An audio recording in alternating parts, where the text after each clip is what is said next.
即马甲民众做快筛的大部分拢是医生，不过民间团体也建议政府讲，依照传染病防治法的规定，因为疫情需要，就要放零受过训练的护理人员来协助采检。疫情指挥中心的指挥官陈时中也讲，伊无反对，也整理相关的资料，互民众了解到快筛工具的使用限制。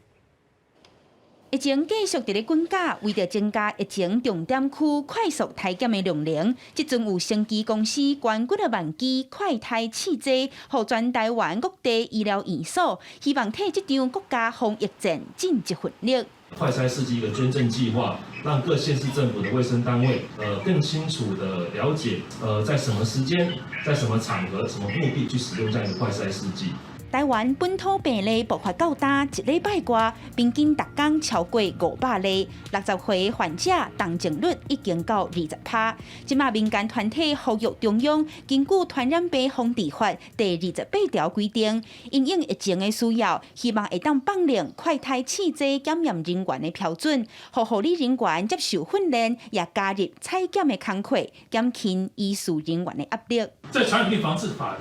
这个规定里面，主管机关是可以将某部分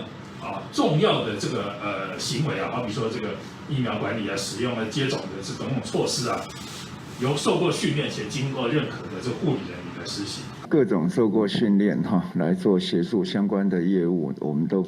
不是反对了那看他供需的问题。那刚才另外说自己筛什么筛那个请罗副稍微整理一下本土的资料，让大家了解这种快筛这些东西这些工具使用的一个限制了为着确保员工的安全，即阵国内有袂少大型企业拢表态有买快筛试剂的意愿。不过，企业快筛的指引爱等经济部提案，即阵还无时间表。记者阿敏珍、林学凯台北报道。